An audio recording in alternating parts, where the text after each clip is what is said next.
Okay, so another thought for today is an important skill, a life skill you got to learn is know when to answer questions with non-answers.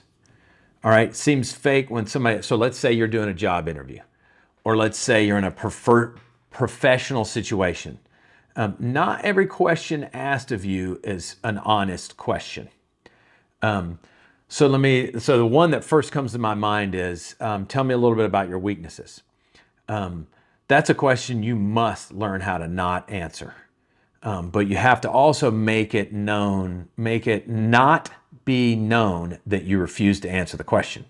You have to answer your questions with an engaging answer that does not allow someone to develop their view of you from that answer. Because if you say, well, I'm not organized, you are now forever going to be viewed as not organized. And the one time you're not organized, it will be like, they're so disorganized, they're so unorganized. So you have to be really, really savvy at not letting people have information. I did this one time when someone asked me about my weaknesses. I said I can get tunnel vision to where I'm just working on a project and just focusing on that. And I can have needs popping up around me, important things, and I just stay tunnel vision. They use that against me, aggressively used it against me. I'm not comfortable with this guy. I can't believe he would be tunnel visioned.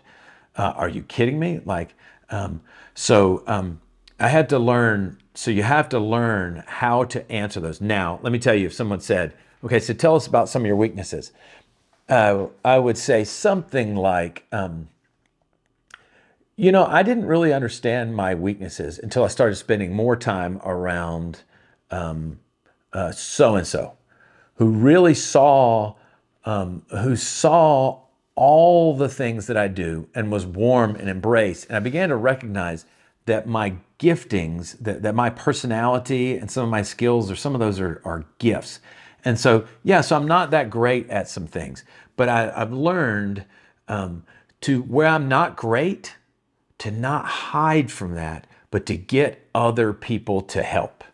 So if I was extra busy and focused on, say, leading a retreat for church members or something like that, and I had 7 categories of things to take care of, what I've learned to do is to sit down with someone, to call a friend in to help who's really good and say, okay, help me understand these 7 categories of things we got to take care of on this retreat, and help me figure out how to get help, right? So I've learned I'm weak when I operate alone. And I've learned through other friends that when I operate in a team, that I thrive, right? I mean, I don't know that you should answer it that way, but do you see how the answer is really thoughtful, but it doesn't allow anyone to say, see, he's disorganized, or he's irresponsible, or he doesn't listen to anyone else, or he thinks he's always got the right answer, or do you know what I'm saying? So in learning, so you will in life be in some circumstances, or you have to learn how to give answers that show some thought, but do not give away any actual personal information. And here's why. Let me give the final why. They have not earned the right to really know those things about you. Let me say that again. They have not earned the right. They do not have the right to know about the inner workings of my heart and my life. My parents do. My children do. My brothers do. You know what I mean? Like I could name 2 or 3 or 4 others, Will and Ray and Chris and some others, I could name them, Skeet and Ted, and I could come up with 15 more now. They've earned the right. But someone who's kind of interviewing me, they have not earned the right to know those deeply personal things. I will give them what they've earned the right to know, right? And no more. My life is like parties over sleep, monkey in the middle of my money and my dreams. Oh yeah, my life is like high heels on the beach, perfect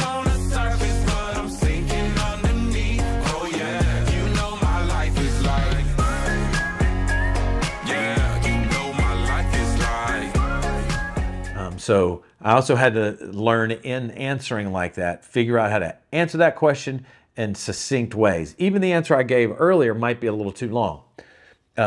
So maybe if I learn to be succinct in my answers, to not give people information they have not earned the right to hear and to know, and be succinct. So maybe I would say, well, as I've gotten older, I've noticed that I really do well when I'm a part of a team instead of a lone ranger. So I seek out being a part of a team now. That's how I addressed a weakness, right? Without saying, you don't have the right to know. I'm not even answering your question. Just recognize they have not earned the right to hear the details of who you are. They've got to earn the right for that, number one. So you give them whatever answer is thoughtful, but does not allow them to know you know you. And second, be succinct. Tell it in the shortest form you possibly can.